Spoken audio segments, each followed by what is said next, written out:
Hello guys, आप सभी maths के दीवानों का स्वागत है आज की क्लास के अंदर। आज हम करने वाले हेमिस्फेयर, लेकिन उससे पहले काम की बात ये है कि लाइव क्लास की टाइमिंग 7 PM हो रही है मंडे से। 7 PM मंडे से 7 PM मंडे से बार बार मत पूछना, ना 7:30 ना 8, 7 PM कर रहा हूँ उसको मंडे से 22 नवंबर से। ठीक है, लिंक कहाँ मिलेगा? चैनल का पेज पे जाया करो, वहाँ पर ऊपर एक ऑप्शन आता है कम्युनिटी लिखा होगा, उस कम्युनिटी पे क्लिक करोगे, वहाँ पे सारे पोस्ट मिल जाते हैं जो मैं आपको पोस्ट करता हूँ। ठीक है ना, तो उस पोस्ट में आप चेक कर लेना, वहाँ पोस्ट में आपको लिंक मिल जाएगा जूम लाइव क्लास का। वहाँ पे आप आराम से हम डिस्कशन करेंगे। उस क्लास का लेवल थोड़ा और इंक्रीज़ कर रहा हूँ, जिससे आप NTA टारगेट कर रहे हो तो वहाँ पर टारगेट अचीव हो जाएगा। सेकेंड थिंग, वीडियो लेक्चर के नोट्स प्रॉपर बनाने हैं, तो रजिस्टर पेन लेके बैठ गए सबके सब, तो ठीक है भाई। जब सबने रजिस्टर पेन ले ही लिए हैं तो हम भी नोट्स बनवाना स्टार्ट कर देते हैं। तो भाई टॉपिक डाल लो आज का, हेमिस्फेयर।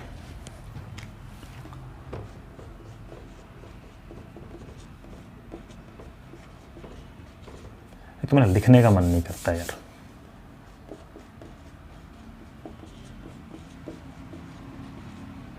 हाँ जी, हेमिस्फेयर हो गया।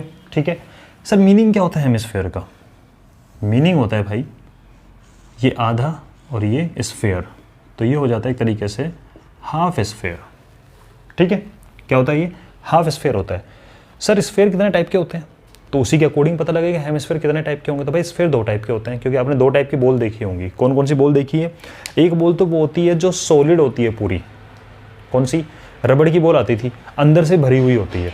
ठीक है, या लेदर की बॉल होती है, अंदर से पूरी भरी वाली होती है। दैट इज, और उसकी शेप अगर प्रॉपर हो तो आप उसको स्फेयर मान सकते हो। ठीक है, और कौन सी बॉल होती है? वो स्माइली वाली बॉल नहीं आती है? हाँ सर आती है। स्माइली वाली बॉल जो स्पंज जैसी होती है, तो वो भी अंदर से पूरी भरी तो होती है, हालांकि उसके बीच में पार्टिकल के बीच में गैप थोड़ा ज़्यादा होता है, इसलिए आप उसको प्रेस कर सकते हो। फिजिक्स वाली बात आ गई। ठीक है, तो इस चीज़ को आप समझ सकते हो। फिजिक्स केमिस्ट्री साइंस की बात आगे सिंपल है। दूसरी बॉल होती है जो अंदर से खोखली होती है, जो आराम से ऐसे पिचक जाती है। ठीक है, तो जो पिचकने वाली बॉल होती है जो अंदर से खोखली होती है, दैट इज होलो स्फेयर। ठीक है, खोखली स्फेयर। और जो अंदर से पूरी भरी हुई होती है वो होती है सॉलिड। अब वो वेट कितना भी हो सकता है उसका, ठीक है, लेकिन अंदर से जो पूरा भरा हुआ है उसके अंदर वो होता है सॉलिड स्फेयर। तो जब आप पूरी भरी हुई बॉल को कट करोगे बीच में से, तो आपको जो नज़र आएगी बॉल, उस बॉल को जब मैंने कट करा तो मुझे जो आधी बॉल नज़र आएगी, वो आधी बॉल भी आपको ऐसे नज़र आएगी जिसमें ये वाला सरफेस क्या होगा, यहाँ पे होती है सरफेस पूरी अंदर से भरी हुई होती है। ठीक है, तो अब इसके अंदर कितनी सरफेस होती है उसके बारे में बात करेंगे। और सर जो बॉल खोखली वाली होती है उसमें क्या होता है, उसमें कितनी सरफेस होती है उसके बारे में बात करिए। अंदर से पूरी खोखली है। ठीक है, तो इसको बोलते हैं भाई सॉलिड हेमिस्फेयर, क्योंकि एक सॉलिड स्फेयर को हाफ पार्ट किया गया है, तो सॉलिड हेमिस्फेयर। और इसकी बात करें तो इसको बोलते हैं होलो, होलो बोले तो खोखला हेमिस्फेयर। ठीक है, इसका एक नाम और बोल सकते हो, क्या बोल सकते हो? होलो हेमिस्फेयर तो हो गया ये, एक नाम और होता है यार, मेरे दिमाग से अभी जस्ट स्लिप हो गया इस चीज़ को। ठीक है, चलो बता देंगे जब भी आएगा। तो क्या होता है ये? होलो हेमिस्फेयर होता है ये, या हाँ इसको हेमी स्फेरिकल बाउल भी बोल देते हैं। जो आपके घर में कटोरियाँ बाउल होते हैं ना, तो उसकी शेप अगर आप देखो तो वो हेमिस्फेयर जैसे दिखते हैं अगर प्रॉपरली शेप हो तो, और अंदर से खोखले हो तो उसको हेमिस्फेरिकल बाउल बोलते हैं। तो बाउल की शेप कैसी होती है आपके घर में? होती है जो हेमिस्फेयर होती है, वो आधा ऐसा लगता है कि हाँ इसके ऊपर का पोर्शन कहीं है वो कट गया है, अगर हम दोनों को जोड़ेंगे तो पूरा बन जाएगा स्फेयर जैसा। ठीक है सर, सॉलिड हेमिस्फेयर में कितनी सरफेस होती है? क्योंकि हमें तो सरफेस पता होना चाहिए। तो देखो इसमें 2 सरफेस होती है। कौन कौन सी? एक तो कर्व वाला पार्ट, तो ये तो कर्व होती है, ये तो कर्व सरफेस। और एक ऊपर वाली चीज़ पे अगर आप ध्यान देखो तो फ्लैट होती है ये। ठीक है, दिखेगी आपको। अगर आप टमाटर ले लो, नींबू ले लो, उसको अगर आप कट करोगे तो अंदर से पूरा सॉलिड होता है वो। ठीक है, तो आप उसको कट करोगे तो आपको कर्व वाला पार्ट नजर आता है, और एक अंदर वाला पार्ट क्या होता है, वो फ्लैट दिखता है अगर आपने अच्छे से कट किया है तो दैट इज फ्लैट सरफेस। ठीक है जी, ये आपने देखी होगी। तो इसमें कितनी सरफेस होती है? टोटल नंबर ऑफ सरफेसेस होती है 2। इसकी बात करें सर, इसमें एक आउटर कर्व होती है। कौन सी होती है इसके अंदर? बाहर की साइड से कर्व, कटोरी पे बाहर आप हाथ फिरा सकते हो, आउटर कर्व। ठीक है, आउटर कर्व सरफेस। सर अंदर भी तो हाथ फिरा सकते हैं, खोखली होती है पूरी, तो जो अंदर वाला ऐसा होता है इनर कर्व। ये छोटी छोटी टर्म्स हैं जो आपको समझ में आनी चाहिए, क्वेश्चंस में काम आती है। तो यहाँ तक कोई प्रॉब्लम नहीं, ठीक है जी। जब यहाँ तक कोई प्रॉब्लम नहीं, तो सर जैसे आपने पैरामीटर बताया था कि हाँ क्यूब के अंदर पैरामीटर एक होता है, उसकी साइड या एज बोल दो उसको, ठीक है, एक्स मान लेते थे, उसी का यूज करके आप आराम से सब कुछ निकाल लेते थे उसका, total surface area, lateral surface area, छत का निकालना कैसे। क्यूबॉइड की बात करें सर, उसके पैरामीटर थे लेंथ, ब्रेड्थ और हाइट, ठीक है। सर हमने सिलेंडर पढ़ा, देखो रिवीजन भी चल रहा है, हमने सिलेंडर पढ़ा सर, उसका सिलेंडर के पैरामीटर थे एक तो बेस की रेडियस और एक उसकी हाइट, उन दो का यूज करके सारे फॉर्मूला बन जाते हैं। उसके बाद में हमने पढ़ा कोन, सर कोन में 3 पैरामीटर निकल के आए थे, कोन में कौन निकला, एक तो उसका बेस का रेडियस, एक उसकी हाइट सीधी वाली और एक टेढ़ी वाली स्लैंट हाइट। याद करते जाओ, माइंड में इमेज बनाओ, ठीक है। उसके बाद सर हमने पढ़ा था क्या पढ़ा था, स्फीयर पढ़ा था। स्फीयर का कौन सा पैरामीटर निकल के आया था आपका, सर एक ही तो पैरामीटर था, रेडियस। तो जब स्फीयर का एक ही पैरामीटर रेडियस है, तो हेमिस्फीयर भी तो स्फीयर का आधा पार्ट ही तो है, तो इसका भी पैरामीटर रेडियस ही होगा, और कुछ तो आएगा नहीं। तो हाइट वाइट का फंडा नहीं होता इनके अंदर।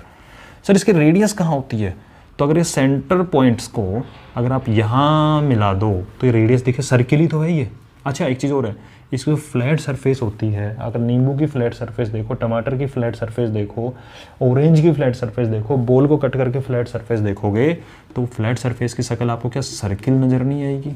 हाँ बिल्कुल नज़र आती है सर्किल, ठीक है। तो सर्किल अगर है तो इसकी रेडियस नहीं होगी, बिल्कुल होगी। और ये रेडियस ऐसे भी आर होती है, और आप इसको नीचे लेके आओगे तब भी आर नजर आएगा, क्योंकि पूरी गोलाई तो सेम होती है। तो ये भी आर, ये भी आर, ऐसे भी आर, ऐसे भी आर, ऐसे भी आर, ये सब आर ही होता है, ठीक है। सर होलोस्फीयर के अंदर भी क्या होता है, इसमें भाई आर ही होता है, एक ही पैरामीटर होगा, ये भी आर, ये भी आर, ऐसे भी आर, ऐसे भी आर, ये भी आर, और ये पूरा क्या हो गया फिर ये, सर ये 2r हो गया, r प्लस आर। तो क्या डायमीटर नहीं हो गया? हाँ डायमीटर हो गया, सर्कल का डायमीटर होता है। ऐसे ये क्या डायमीटर नहीं हो गया? बिल्कुल हो गया। तो इसको बेस बोल सकते हो, बेस का डायमीटर। बात समझ में आ रही है? तो ये स्फीयर हेमिस्फीयर के पैरामीटर हैं। अब हम इनको करेंगे फॉर्मूला, दोनों का ही पढ़ते हैं, ठीक है। दोनों का ही फॉर्मूला पढ़ेंगे। तो पहले हम पढ़ते हैं सॉलिड वाले का।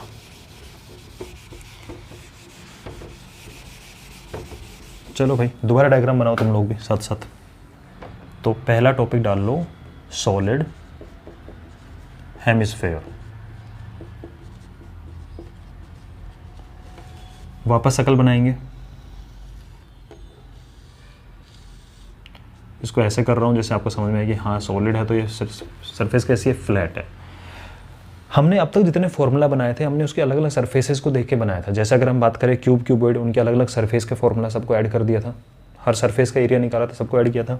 सिलेंडर में भी मैंने कहा था कर्व का अलग से निकालो, नीचे बॉटम का अलग से निकालो पाई आर स्क्वायर, ऊपर बोट को उसके टॉप का अलग से निकालो पाई आर स्क्वायर, तीनों को ऐड कर दो, टोटल सरफेस एरिया बन जाता है, ठीक है। फिर हमने कोन में पढ़ा था फ्लैट सरफेस का नीचे पाई आर स्क्वायर पढ़ा था, पाई आर आर, और कर्व का पढ़ा था पाई आर एल, तो टोटल में दोनों का इंक्लूड हो जाता है। फिर हमने स्फीयर में देखा था इसका टोटल और कर्व एक ही होता है। तो किसी बच्चे के मन में आ सकता है सर जब स्फीयर में टोटल कर्व एक ही होता है तो इसमें भी टोटल और कर्व एक ही होता होगा। नहीं यार, आप खुद बताओ, क्या इसे पूरा कर्व है क्या? नहीं, इसमें दो पार्ट दिख रहे हैं आपको। कौन कौन से? एक तो कर्व दिख रहा है और एक टॉप वाला दिख रहा है सर्किल, ठीक है। तो मतलब इसका जब मुझे टोटल सरफेस एरिया निकालना होगा, टोटल सरफेस एरिया, उसमें कर्व वाला एरिया आएगा तो कर्व सरफेस एरिया होगा, प्लस इसका जो फ्लैट सरफेस है इसका एरिया भी तो इंक्लूड होगा। समझ रहे बात को?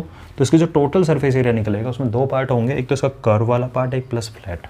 सर फ्लैट का एरिया तो हम इजीली बता सकते हैं, क्यों? क्योंकि फ्लैट जो है वो सर्किल है। तो अगर सर्किल है तो इसका एरिया क्या होगा? पाई आर स्क्वायर। हाँ, ये तो पाई आर स्क्वायर होगा। अब बात आती है कर्व वाले के एरिया की। अब सिर्फ कर्व पे नजर डालो। आप याद करो, हमने जब सरफेस का एरिया निकाला था हमने कील ठोकी थी उसके बीच में, लट्टू से बनाया था मैंने एग्जाम्पल, ठीक है। तो हमने कहा था उसके ऊपर पूरी रस्सी फिराते हैं तो वो 4 सर्किल को फिल कर सकती है। याद आ रहा है पिछली क्लास? नहीं तो देख के आओ, ठीक है। तो अब खुद बताओ, जब एक फुल बॉल के ऊपर जब रस्सी लपेटते हो वो जब 4 सर्किल को फिल कर सकती है, तो जब आधी बॉल पे रस्सी लपेटोगे तो कितने सर्किल फिल करेगी? बोले सर 2 सर्किल फिल करेगी। फुल बॉल 4 सर्किल, तो आधी बॉल 4 का आधा 2। तो इसका यूज करके अगर आप देखो, सुनो, आप ऐसे कील ठोकी और आप रस्सी यहाँ लगा रहे हो, क्योंकि फ्लैट सरफेस पर रस्सी कैसे चिपकाओगे? वहाँ नहीं चिपकाना, वहाँ चिपकाने की नीड भी नहीं है। आप तो ये सोचो कि इस पूरे के ऊपर रस्सी लिपट रही थी, ठीक है, और ये पूरे के ऊपर जो रस्सी लिपटी थी यहाँ से 4 सर्किल बन पा रहे थे सेम रेडियस वाले। तो जब मैं इसको बीच में से कट कर दूंगा, आधा आधा हो जाएगा ये, तो आधी रस्सी निकल के आएगी और वो आधी रस्सी 2 ही सर्किल तो भर पाएगी अच्छे से, मतलब वो जो गोलाई में भरे थे, याद करो उसको। ठीक है, तो सिंपल सी बात निकलती है, फुल स्फीयर जो होता है वो 4 सर्किल को भर सकता है। तो जो हाफ स्फीयर होगा वो कितने सर्किल को भर पाएगा? सर 2 ही सर्किल को भर पाएगा। ठीक है जी, कितने सर्किल को भर पाएगा? तो इसके ऊपर जो रस्सी लिपटेगी वो 2 ही सर्किल भर पाएगी। तो इस सर्किल का मतलब पाई आर स्क्वायर और इस सर्किल का मतलब पाई आर स्क्वायर। पिछली क्लास जो अटेंड नहीं करके आया उसको लग रहा होगा क्या हो रहा है, लेकिन पिछली क्लास अटेंड करो तो ये आपको मस्का लगेगा। समझ में आ रही बात? तो आप बोल सकते हो जो इसका कर्व वाला पार्ट है, वो कर्व वाले पार्ट का जो एरिया है वो 2 सर्किल के एरिया के इक्वल है। तो क्या मैं कर्व सरफेस एरिया को ऐसा लिख सकता हूँ, एरिया ऑफ 2 सर्किल। अभी अपन फॉर्मूला को बिल्कुल बेसिक से समझ रहे हैं, एरिया ऑफ 2 सर्किल। यही चीज़ ज़्यादा समझने की है कि क्वेश्चन तो फिर इन्हीं की एप्लीकेशन है। तो कर्व वाला जो एरिया होता है वो एक्चुअल में 2 सर्किल के एरिया के इक्वल होता है। ठीक है, यानी कि 2 मल्टीप्लाई पाई आर स्क्वायर, क्योंकि एक सर्किल का पाई आर स्क्वायर तो 2 सर्किल का 2 पाई आर स्क्वायर। तो कोई आपसे पूछे कि इसका कर्व सरफेस एरिया कितना होता है, तो इसका कर्व सरफेस एरिया होता है 2 पाई आर स्क्वायर। ठीक है जी, तो लिखते हैं तो जो कर्व सरफेस एरिया होता है इसका वो होता है 2 पाई आर स्क्वायर। पहली चीज़ पूछ सकते हैं, पूछेंगे भी, ठीक है, पता होना चाहिए। और सर जो टोटल सरफेस एरिया होता है, बोला जी टोटल सरफेस एरिया में कर्व सरफेस एरिया प्लस ये जो इसका होता है फ्लैट, ये इंक्लूड होता है। सर कर्व वाला हिस्सा तो 2 पाई आर स्क्वायर है और सर फ्लैट एक सिंगल सर्किल है तो वो पाई आर स्क्वायर है। तो ये पाई आर स्क्वायर एक लड्डू हो गया, तो 2 लड्डू और 1 लड्डू सिंगल लड्डू, तो क्या 2 पाई आर स्क्वायर और पाई आर स्क्वायर मिलकर क्या 3 पाई आर स्क्वायर नहीं बन गए? बोला जी बिल्कुल बन गए। तो ये हमें याद रखने की बात है कि हेमिस्फीयर के केस में कर्व सरफेस एरिया बोले तो, कर्व वाला पार्ट बोले तो 2 सर्किल, ठीक है, तो 2 पाई आर स्क्वायर तो वहाँ से निकला। और एक फ्लैट जो खुद एक सर्किल होता है, तो 2 सर्किल तो कर्व से बने, 1 सर्किल फ्लैट सरफेस से बना, तो टोटल कितने सर्किल बन गए? ये 3 सर्किल्स बनेंगे, तो 3 पाई आर स्क्वायर। ठीक है, कोई कन्फ्यूजन इसके अंदर नहीं होना चाहिए।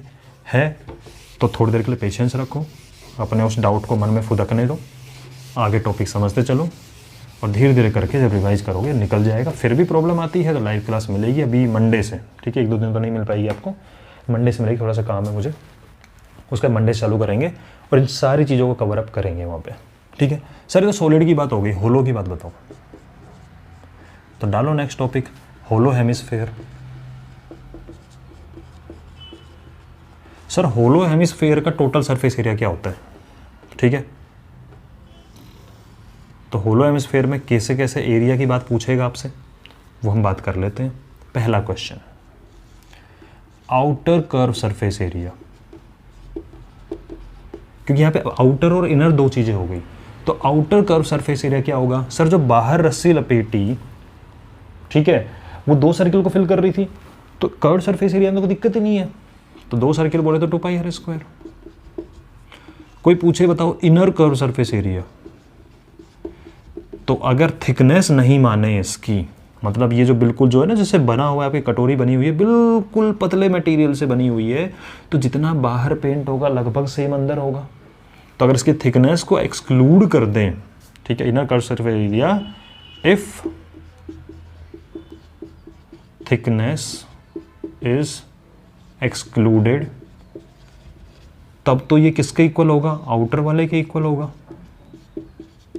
जितनी वैल्यू इसकी आएगी उतनी वैल्यू इसकी आएगी। ये तो वैल्यू की बात हो गई। सर फॉर्मूला क्या बना? तो अगर फॉर्मूले पे ध्यान दें, ठीक है, थिकनेस एक्सक्लूडेड, तो ये आउटर कर्व सरफेस एरिया के इक्वल हो जाता है।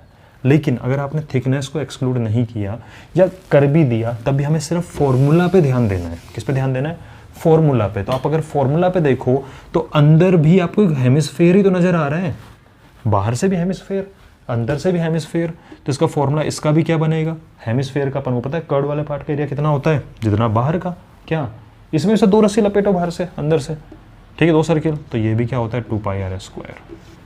सेम होता है, जितना बाहर होता है वैसा ही तो अंदर होता है यार। ठीक है, बस आप कहोगे सर अगर थिकनेस इंक्लूड कर लें तो क्या होगा, मान लो ये मोटा है थोड़ा सा, होते भी है कुछ बाउल मोटे से होते हैं थोड़े से, ठीक है,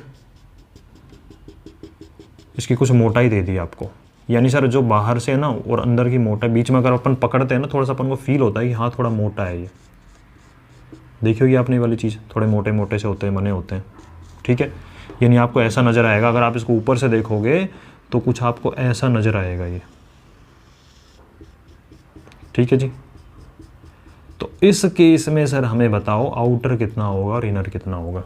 तो अगर आप इसकी कुछ मोटाई की बात कर लोगे तो अगर बाहर से अगर आप मेजर करोगे इसको, तो बाहर से मेजर करने पर, और सेंटर पॉइंट है तो इसकी रेडियस कुछ अलग होगी, और इस सेंटर पॉइंट से सिर्फ अंदर अंदर का मेजरमेंट लोगे तो इसकी रेडियस कुछ अलग होगी, क्योंकि कुछ मोटाई इंक्लूड हो गई, यहाँ पे कुछ मोटाई है, ठीक है। तो अगर आप देखो ध्यान से, इनर वाली जो रेडियस है यहीं तक जा रही है बस, और आउटर वाली रेडियस, मैं थोड़ा सा मिटा देता हूँ इसको, और आउटर वाली रेडियस बाहर तक जा रही है। तो आप खुद ध्यान से देखो, इनर वाली सिर्फ इतनी सी है रेडियस और आउटर रेडियस इतनी है, तो क्या आउटर रेडियस इनर रेडियस में आपको डिफरेंस दिख रहा है? दिख रहा है सर। इनर रेडियस को R1 मान लो, आउटर रेडियस को R2 मान लो, किसी कुछ भी मान लो, कोई फर्क नहीं पड़ता। तो इस केस में क्या हो जाता है, आपका रेडियस में चेंज हो जाता है, बाकी फॉर्मूला में कोई चेंज नहीं होने वाला। फॉर्मूला तो 2πr² रहेगा। अब इसके लिए बोलो सर, इसके लिए हमें इनर का लिख के बताओ, तो इसके लिए जो इनर का फॉर्मूला बनेगा दैट इज 2πr², और सर यहाँ तो R नहीं है, इनर में तो R1 लिया है हमने, तो ले भाई R1 का स्क्वायर ले ले, ठीक है। और सर इसके लिए आउटर का लिख के दिखाओ, तो फॉर्मूला में कोई चेंज नहीं है, फॉर्मूला तो वही रहेगा 2πr², लेकिन यहाँ पे रेडियस की वैल्यू अलग होगी, तो आप R2 यूज कर लो इसको, ठीक है। यानी अगर मान लो कोई आपसे कहे कि बाहर से 7 सेंटीमीटर है रेडियस आउटर से, और थोड़ी मोटाई अंदर से सिर्फ 6 सेंटीमीटर है, तो बाहर वाले का कर्व सरफेस एरिया निकालने के लिए आप 7 सेंटीमीटर यूज कर लोगे, और अंदर वाले का कर्व सरफेस निकालने का आप 6 सेंटीमीटर यूज कर लेना। फॉर्मूले के नेचर में तो कोई चेंज नहीं होगा ना, ये तो सेम ही रहने वाला है। क्यों? क्योंकि जो रस्सी लपेटोगे वो 2 ही सर्किल को भरेगी, तो 2πr² ही होता है। और बोले सर इसका टोटल सरफेस एरिया पूछे आउटर इनर को मिलाकर, तो दोनों का निकाल के ऐड कर देना, ठीक है। कोई कन्फ्यूजन इसके अंदर नहीं होना चाहिए। तो ये छोटी छोटी चीज़ें हैं, अपने क्या पढ़ा अब तक उसको हल्का सा रिवीजन सुन लो। हमने पढ़ा हेमिस्फेयर क्या होता है, अभी क्वेश्चन करेंगे। हेमिस्फेयर होता है स्फेयर का हाफ पार्ट। अगर स्फेयर का हाफ है तो इसके ऊपर जो रस्सी लपेटेंगे वो 2 ही सर्किल को फिल करेगी, तो इसका जो कर्व वाला पार्ट होता है, क्योंकि रस्सी सिर्फ कर्व पे लपेटते हो, तो वो 2 सर्किल को फिल करेगी, तो 2πr² तो वहाँ से हो गया। एक फ्लैट सरफेस πr², तो 3πr² हो गया टोटल, ठीक है। अब होलो की बात करें तो होलो में सिर्फ कर्व पार्ट होता है, और कर्व का एरिया हम जानते हैं 2πr²। अब रेडियस पे डिपेंड करता है, तो रेडियस की वैल्यू रखते जाओ, अंदर वाले का भी 2πr², बाहर वाले का भी 2πr², क्योंकि फॉर्मूला चेंज नहीं होता अंदर बाहर होने से, ठीक है। फॉर्मूले का नेचर तो 2πr² रहने वाला है, पाई सेम रहेगा, 2 सेम रहेगा, आर की वैल्यू कम ज़्यादा होती रही उसके अकॉर्डिंग कर लेंगे, ठीक है। अब मैं आपको कुछ बुक के क्वेश्चन करा देता हूँ, 1-2 एग्जाम्पल, जैसे आपका टॉपिक बिल्कुल क्लियर हो। चलो जी, तो मैं आपको करवा रहा हूँ एग्जाम्पल नंबर 8। एक्सरसाइज क्वेश्चन मैं एक्सपेक्ट कर रहा हूँ कि आप लोग करेंगे, ठीक है। तो फर्स्ट क्वेश्चन है 8th का, आपको निकालना है कर्व सरफेस एरिया, और सेकंड क्वेश्चन में आपको निकालना है टोटल सरफेस एरिया। लो जी, दोनों काम एक में हो जाएंगे, और आपको रेडियस दे दी है 21 सेंटीमीटर, ठीक है, हेमिस्फेयर का। तो अगर हेमिस्फेयर का आपको निकालना है तो फर्स्ट चीज़ आप देखो कर्व, तो फॉर्मूले को माइंड में बनाओ। कर्व पे तो यार 2 सर्किल को फिल करती है, तो कर्व सरफेस एरिया होता है इसका 2πr²। वैल्यू पुट करो 2, पाई की वैल्यू 22/7, r² बोले तो 21 × 21। स्क्वायर का मतलब ये होता है 2 बार मल्टीप्लाई करना। अब 7 3 जा 21। अब थोड़ा सा मल्टीप्लिकेशन तुम लोगों को सिखाते हैं बढ़िया वाला। 21 को 3 जा कर लो 63, इस 63 को 2 से मल्टीप्लाई करो। अभी 63 को 22 से मत करना, 21 3 जा 63, ठीक है। 63 को 2 से करो, 60 और 3, देखो ध्यान से सुनो, इस 63 जो निकला ना इसको फिर 22 से करना है। सॉरी क्या बोल रहा हूँ मैं, इन दोनों को क्या 63, फिर एक 2 बच रहा है और फिर 22 है। अब 63 को ना हाथ में ऐसे पकड़ो, सर ये 60 है और ये 3 रुपीज़ है, 63 बन गए टोटल मिला के। सर डबल करना है तो 60 का डबल करो 120 और 3 का डबल करो 6, तो ये आ गया 126। मेंटली करना सीखो। सर इसको 22 से करना है, 22 से मत करो, क्या तो 22 की टेबल आती कर लो, कोई दिक्कत नहीं, कर सकते हो। या फिर और इजी सिखाते हैं, 11 से मल्टीप्लाई करना बहुत इजी होता है। कैसे, अभी सीखते हैं इस चीज़ को। तो क्या मैं इस 22 को 2 × 11 लिख सकता हूँ? लिख सकते हो, कोई दिक्कत नहीं है। तो पहले 2 से कर लें इसको। देखो करने को आप कैसे भी कर सकते हो, लेकिन ट्राई करो इस तरह को सीखने का, कुछ जल्दी, कुछ क्या पता आपको फ़ायदा मिल जाए। 126 का डबल करना है सर। 126 मतलब 100 और 26, 100 का डबल 200, 26 का डबल 52। तो ये क्या आ गया आपका 252 और मल्टीप्लाई में 11। अब 11 से मल्टीप्लाई करना मस्त सीखो तुम तरीका। ये है आपका 252 और ये है आपका 11। तो 11 से मल्टीप्लाई करने का सिंपल तरीका होता है, इस डिजिट को एज इट इज उतारो, राइट से स्टार्ट करो, एज इट इज उतारो, फिर इन दोनों को ऐड करो, 2 + 5 7 नीचे उतार दो, फिर इन दोनों को ऐड करो, 5 + 2 7 नीचे उतार दो, और फिर इसको नीचे उतार दो। एज इट इज, इन दोनों को ऐड किया, इन दोनों को ऐड किया, इसको नीचे उतार दिया। नहीं, यहाँ से चढ़ना चालू करना है, यहाँ से उतर जाना है। नहीं आया कोई बात नहीं, बार बार यूज करेंगे, समझ में आ जाएगा। तो ये आपका आंसर निकल के आएगा इसका 2772 सेंटीमीटर स्क्वायर। आंसर चेक कर लेते हैं अपन इस चीज़ का, 2772 सेंटीमीटर स्क्वायर निकल गया। ठीक है, ये तो हो गया आपका CSA। सर अब TSA निकालना है, टोटल सरफेस एरिया। तो टोटल सरफेस एरिया में भाई कर्व के साथ साथ फ्लैट सरफेस भी इंक्लूड होती है। तो सेकंड क्वेश्चन जब आप करोगे TSA, अब इसको करने के 2 मेथड हैं।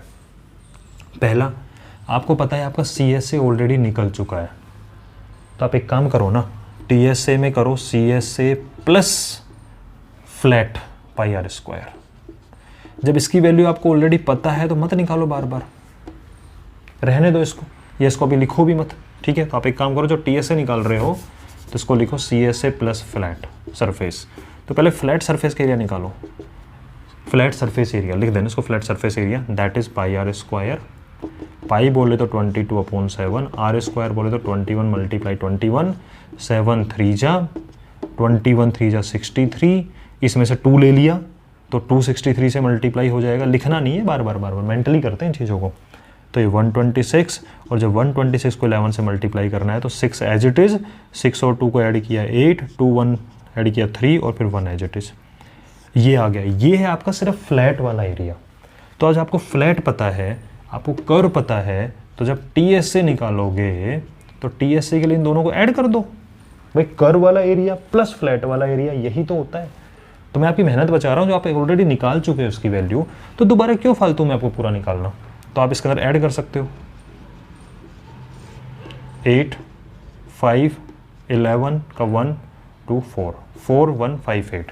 आंसर चेक कर लेते हैं एक बार, 4 1 5 8। ठीक है, एक तरीका तो ये है, अगर आपके चाहो तो, इच्छा है तो आप ये वाला तरीका लगा सकते हो, लिख लो इस चीज़ को।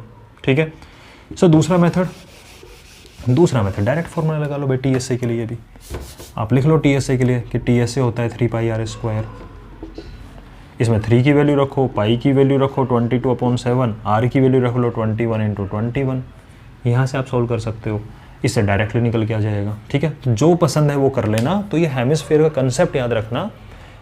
अब प्रैक्टिस आपको करनी है इसके क्वेश्चन की, एक्सरसाइज के क्वेश्चन, एक्स्ट्रा क्वेश्चन अपन करते रहेंगे बार बार। ठीक है भाई, तो मिलते हैं नेक्स्ट क्लास के अंदर विद वॉल्यूम कंसेप्ट।